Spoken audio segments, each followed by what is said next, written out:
चर्चा करेंगे कि क्या आप अपनी मनपसंद ट्रेन में बिना टिकट लिए यात्रा कर सकते हैं। क्या आपका जो डेस्टिनेशन है वहां तक बिना टिकट लिए पहुंच सकते हैं।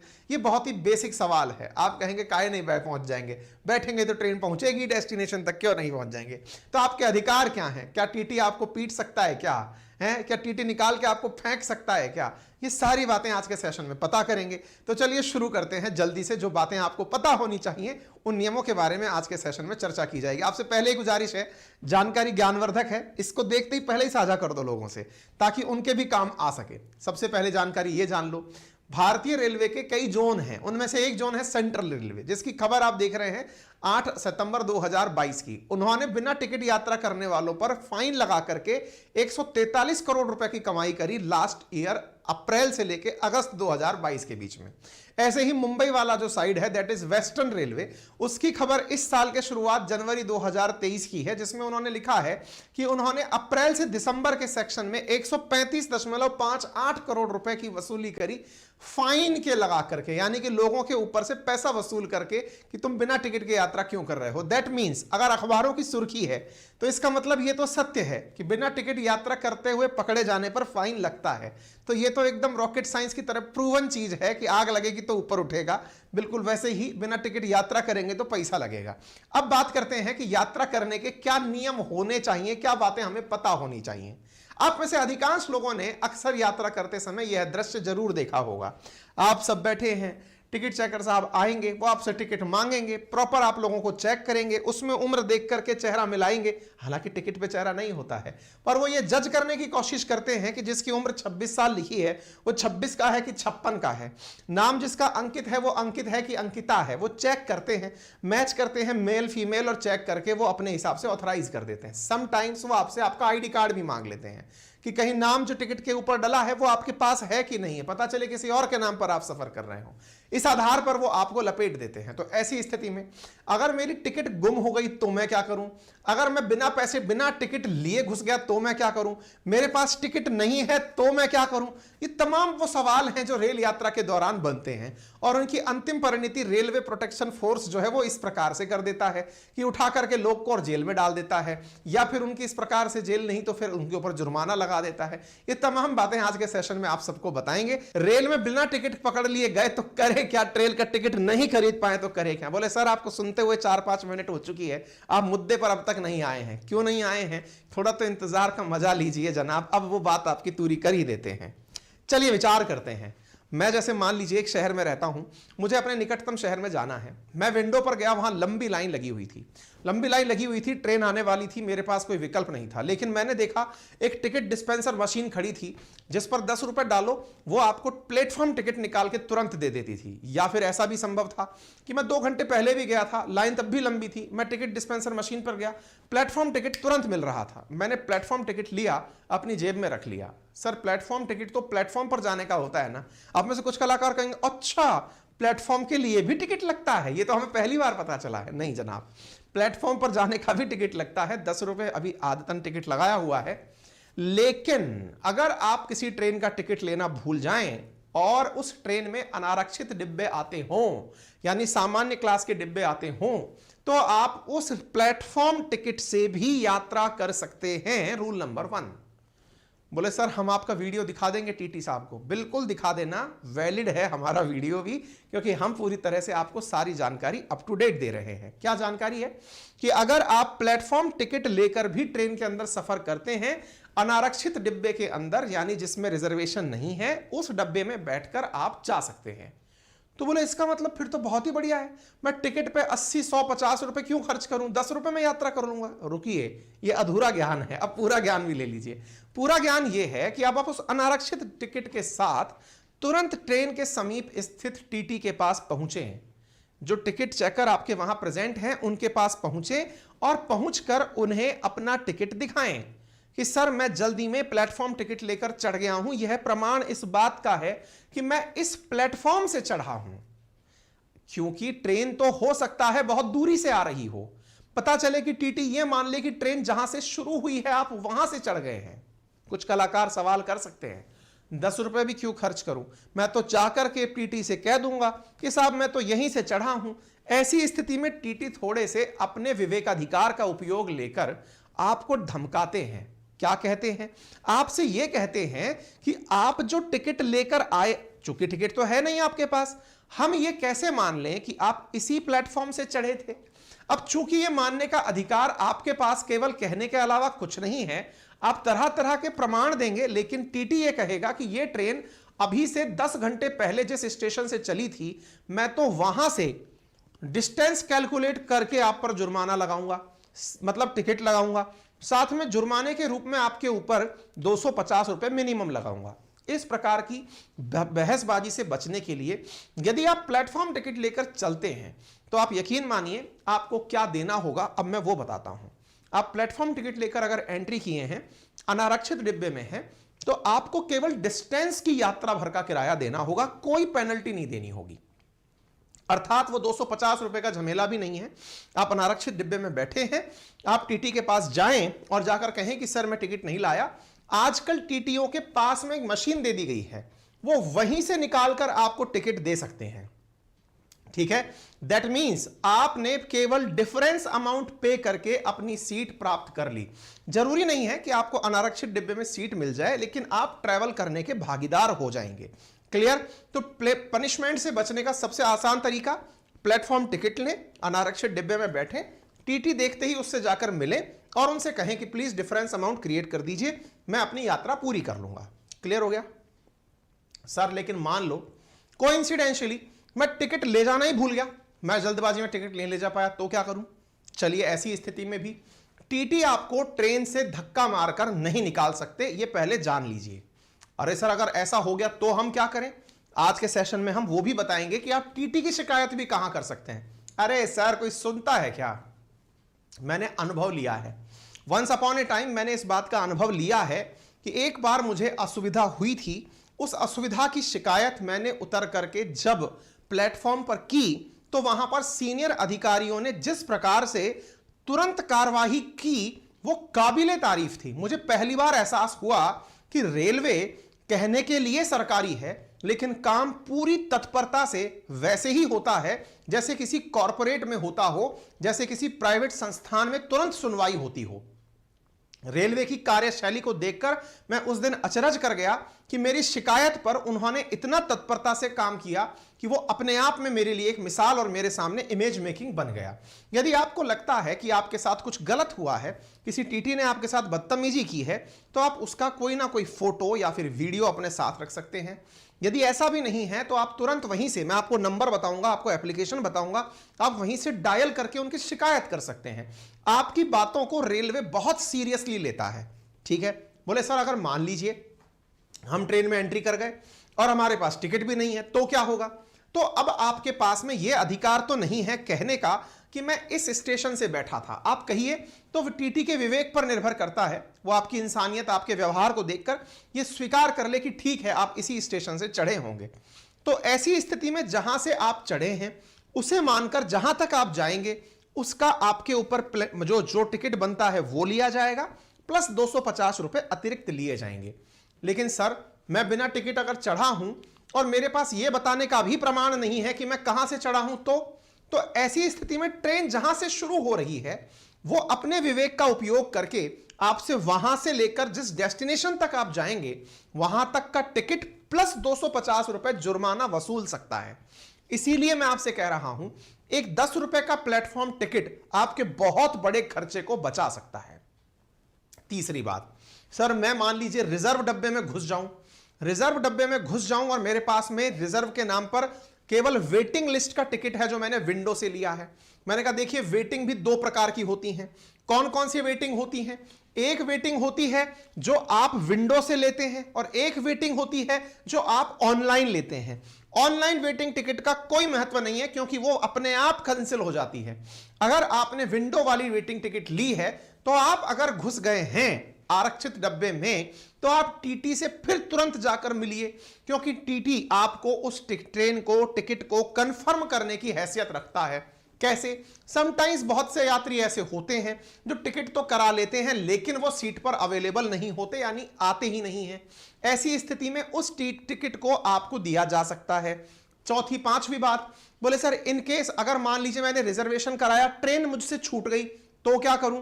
आप अगले 2 प्लेटफॉर्म तक, मान लीजिए कि आप किसी एक जगह से चढ़े थे, आप वहां से चढ़े उससे अगले प्लेटफॉर्म से और उससे अगले प्लेटफॉर्म तक, आप किसी भी प्लेटफॉर्म पर अपनी ट्रेन को ज्वाइन कर सकते हैं।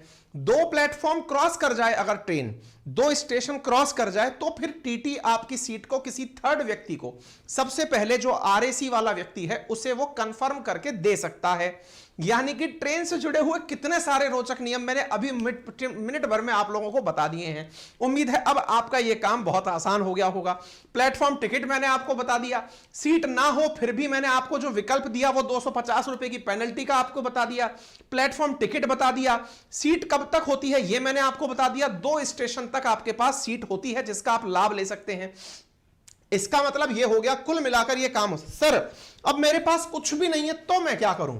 मेरे पास पैसे भी नहीं है, 250 रुपए भी नहीं है, तो फिर आप रेलवे के कानून के दायरे में आ जाते हैं। तो वो क्या है?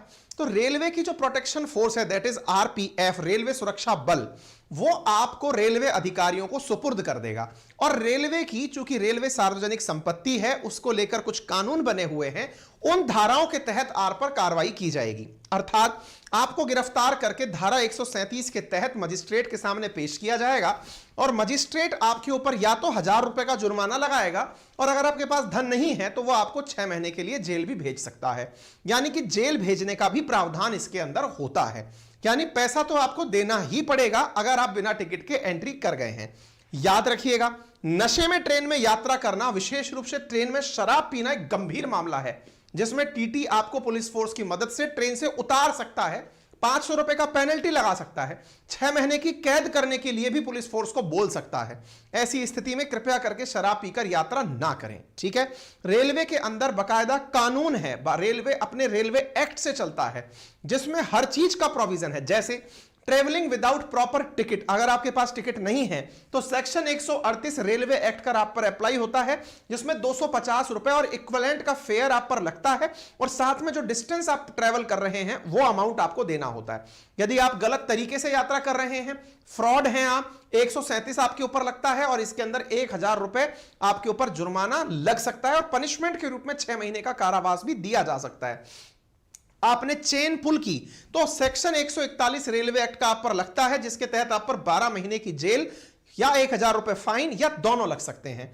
ऐसे ही आप किसी ऐसी कोच में एंट्री कर रहे हैं जो कि दिव्यांग जनों के लिए आरक्षित है, तो उस स्थिति में सेक्शन 155 क्लॉज 1 रेलवे एक्ट आप पर लगता है, जिसमें 3 महीने का जेल और 500 रुपए का फाइन या दोनों दिए जा सकते हैं। ट्रेन की छत पर बैठकर अगर आप सफर कर रहे हैं तो सेक्शन 156 रेलवे एक्ट आप पर लगता है, जिसके चलते 3 महीने की जेल या 500 रुपए का जुर्माना या दोनों दिए जा सकते हैं। आप अगर पटरी क्रॉस कर रहे हैं बीच में से तो पुलिस आपको रोक सकती है, रेलवे प्रोटेक्शन फोर्स, और सेक्शन 147 रेलवे एक्ट के तहत आपको 6 महीने की जेल या 1000 रुपए जुर्माना या दोनों दिया जा सकता है। आप बदतमीजी कर रहे हैं, बहुत ज्यादा बदमाशियां कर रहे हैं, तो सेक्शन 145 रेलवे एक्ट लगता है, जिसमें पहली बार में 100 रुपए का फाइन, दूसरी बार में 250 और 1 महीने का जुर्म दिया। आप सोचिए किस प्रकार से आपके ऊपर यहां पर एक रेल यात्री होने के नाम पर जिम्मेदारियां हैं, और उन जिम्मेदारियों का निर्वहन ना करने पर सारी धाराएं ऑलरेडी रिटर्न है। इसका कुल मिलाकर मतलब यह निकला कि रेल में जैसे ही आप एंट्री करते हैं, रेल प्रीमाइसेस में आप जैसे ही एंट्री करते हैं, आप रेलवे के कानूनों को मानने के लिए बाध्य हो जाते हैं, और रेलवे के कानून मानना, अगर आपने अवमानना की तो आपके ऊपर जुर्माने का प्रावधान रेलवे एक्ट देता है। उम्मीद है आप लोगों को यह बात अच्छे से समझ में आ रही हो। अब सवाल बनता है कि सर कोई इमरजेंसी की स्थिति आ गई और मैं ट्रेन में उस समय बैठकर यात्रा कर सकता हूं क्या? देखिए, अगर आपके पास ट्रेन का टिकट नहीं है, सबसे आसान तरीका जो आज तक आप करते हुए आए हैं, टीटी से मिलना। अब वो टीटी से मिलना, बोले हम तो पहले भी मिलते थे, उसको 100 रुपए पकड़ाते थे, फिर वो हमको कहता था ठीक है बैठ जाओ। नहीं, अब सरकार ने इससे बचने के लिए एक तरीका किया है। आप अधिकृत रूप से टीटी से मिल सकते हैं। जैसे बिना टिकट के अगर आप यात्रा कर रहे हैं तो उन्हें से मिलकर उनके पास में अब एक मशीन हाथ में दे दी गई है, जिससे वो ट्रेन में भी टिकट जारी कर सकता है। पहले टिकट विंडो पर मिलता था, लेकिन आप जैसे जो लोग हैं जो इमरजेंसी का शिकार हैं, उनके लिए अब टीटी को भी पावर दे दी गई है कि वो टिकट आपको अलॉट कर सके। हाँ, वो बात दूसरी है कि वो 250 रुपए का जुर्माना जरूर वसूलेगा, लेकिन आपको टिकट उपलब्ध करा देगा। ऐसी स्थिति में आप टीटी से खुद जाकर मिलने, यह आजकल सबसे बड़ी मशीन है, हैंडल मशीन बोलते हैं इसको, HHM, जो सबके हाथ में इलेक्ट्रॉनिक रूप से दे दी गई है, ठीक है ना। अच्छा, अगर सर वेटिंग लिस्ट क्लियर नहीं हुई तो भी आप टीटी के पास जाकर बोल सकते हैं, वो आपको बात करें। सर अगर मान लो टीटी जबरदस्ती मुझसे घूस न मांग रहा है तो क्या करें? तो मैं ये आपको बोल रहा हूं, आप रेलवे डिपार्टमेंट को लेटर लिख सकते हैं। रेलवे पुलिस से 155-210 नंबर पर कॉल या मैसेज करके आप शिकायत कर सकते हैं। यह नंबर आप लिख लीजिए। तीसरा, इंडियन रेलवे के पोर्टल पर भी शिकायत कर सकते हैं। गूगल प्ले स्टोर से इंडियन रेलवे का ऐप डाउनलोड कर उस पर भी शिकायत दर्ज कर सकते हैं। तो ऐसी स्थिति में टीटी की बदसलूकी पर शिकायत का प्रावधान है। सर टीटी अगर मतलब कैसी मशीन होती है, तो इनके हाथ में ऐसी मशीन आजकल दी जा रही है। सर अगर मान लो टीटी जो है मुझे कूट पीट दे तो क्या करें? तो ऐसी स्थिति में आप टिकट की उसकी वीडियो बनाकर शिकायत कर सकते हैं। सर मैं किसी और डेट का टिकट करा लिया, दूसरे दिन जा सकता हूं क्या? नहीं जा सकते, आपको विदाउट टिकट ट्रीट किया जाएगा। फिर यदि सर ऐसा है कि अगर वेटिंग क्लियर नहीं हुई है तो आप वेटिंग टिकट क्लियर नहीं हुई है, आपके पास प्रिंटेड फॉर्म में विंडो टिकट है, तो आप टीटी से बात कर सकते हैं और वो बात करने पर संभव है कि आपको ट्रेन में जाने की स्थिति में पैसा रिटर्न करे। सर ट्रेन की टिकट कैंसिल ना हो और ट्रेन ही कैंसिल हो जाए तो पैसा रिफंड हो जाता है, लेकिन विंडो टिकट ली है तो आपको टिकट डिपॉजिट रिसिप्ट यानी टीडीआर प्राप्त करनी होती है। बच्चों के लिए टिकट का क्या प्रावधान है? क्या बच्चों के लिए बर्थ अलॉट हो सकती है? बिल्कुल हो सकती है। यदि बच्चा 1 से लेकर 4 वर्ष का है तो चाइल्ड बर्थ और नो बर्थ दोनों ऑप्शन आते हैं। अगर आप सीट नहीं लेंगे तो बच्चा फ्री में यात्रा करेगा, लेकिन आपने सीट ली है तो पूरा चार्ज देना होगा। अगर 5 से 11 साल का बच्चा है, आपने बर्थ ली है, तो बर्थ स्थिति में आपको पूरा चार्ज देना होगा, और अगर आपने बर्थ उसके लिए अलॉट नहीं भी करवाई है तो भी आधा टिकट देना होगा। 12 साल से ऊपर के बच्चों के लिए पूरा टिकट देने योग्य होता है। सर मैं अगर कॉम्पिटिटिव एग्जाम देने जा रहा हूं तो उसके लिए कोई प्रावधान है क्या? बिल्कुल है। उसकी स्थिति में क्या करना होता है? सरकार ने बहुत सारे प्रावधान इसमें दिए हुए हैं, और वो प्रावधान क्या है? अगर आप लोग मतलब घर और पढ़ाई के लिए छात्र अगर जनरल क्लास से स्लीपर क्लास से यात्रा करते हैं तो जो मासिक पास बनता है उस पर 50% की छूट है। SC ST के स्टूडेंट्स के लिए 75% की छूट है। सरकारी छात्र जो स्कूलों में पढ़ रहे हैं, ग्रामीण क्षेत्रों के बच्चों के लिए स्टडी टूर पर अगर जा रहे हैं तो साल में एक बार 75% की छूट दी जाएगी। मेडिकल और इंजीनियरिंग के प्रवेश परीक्षा के लिए अगर परीक्षा देने जा रहे हैं तो 75% की छूट दी जाएगी। यूपीएससी और केंद्र की परीक्षाओं के लिए अगर आप पेपर देने जा रहे हैं, मेंस का एग्जाम देने जा रहे हैं, 50% की छूट दी जाएगी। 35 वर्ष तक की आयु में आप रिसर्च कर रहे हैं तो 50% की यात्रा पर छूट दी जाएगी। सरकारी नौकरी के लिए इंटरव्यू देने जा रहे हैं तो 50% की छूट दी जाएगी। नेशनल इंटीग्रेशन कैंप में हिस्सा लेने जा रहे हैं तो 40 से 50% तक की छूट दी जाएगी। यह आपको याद रखना होगा। याद रखें, यह छूट MST पर भी लागू है, यानी कि मंथली जो सीजनल टिकट बनाते हैं उस पर भी लागू होती है। इसके अलावा ट्रेन की बदसलूकी के बारे में बता दिया। सर ट्रेन में गंदे टिकट और बेड शीट आ जाए तो क्या करें? 139 नंबर है जिस पर आप खराब सर्विस की शिकायत कर सकते हैं। मौजूदा अटेंडेंट के पास एक डायरी होती है, उसमें भी आप लिख सकते हैं। रेल मदद ऐप पर शिकायत दर्ज करवा सकते हैं। इसके अलावा आप ई-रेल हेल्प पर अपनी शिकायत दर्ज करके 56-161 पर भी भेज सकते हैं यदि आपके पास स्मार्टफोन नहीं है तो ये सारे फीचर आपके पास सुविधाएं ना मिलने पर है। ठीक है, अब एक इंपॉर्टेंट बात जो सबको बहुत ज्यादा जानना जरूरी है, और वो क्या है? समटाइम्स आप रेल की यात्रा कर रहे हैं, ट्रेन में चढ़े हुए आपको 10 बजे से पहले आप ट्रेन में चढ़ गए थे, आप ट्रेन में सो चुके हैं और अचानक आपको पता चलता है कि टीटी आपको लाइट जलाकर जगाकर ट्रेन का टिकट चेक करता है। वो नहीं कर सकता। रात 10 बजे से सुबह 6 बजे के बीच में ट्रेन टीटी आपका टिकट चेक नहीं कर सकता। सर लेकिन कई बार तो टीटी आता है रात को टिकट चेक करने। वो तब आता है जब आपने ट्रेन में एंट्री 10 बजे बाद के स्टेशन से की हो। मान लीजिए रात 12 बजे ही आपका स्टेशन आया है तो आपने फिर एंट्री की है, तो फिर रात को आकर वो टिकट चेक करता है। दूसरी बात, अगर आप यात्रा कर रहे हैं और आपको ट्रेन की मिडिल बर्थ अलॉट हुई है, क्या आप दिन के समय मिडिल बर्थ को खोलकर उस पर सो सकते हैं? जवाब है जी नहीं। रात को 10 बजे से लेकर सुबह 6 बजे तक ही मिडिल बर्थ वाला यात्री अपना बर्थ खोल सकता है, अदरवाइज आप उसे बंद करा सकते हैं। सर अगर बंद ना करे तो आपकी ट्रेन में ही आरपीएफ चल रही होती है, आप उससे शिकायत करके उस बर्थ को क्लोज करा सकते हैं।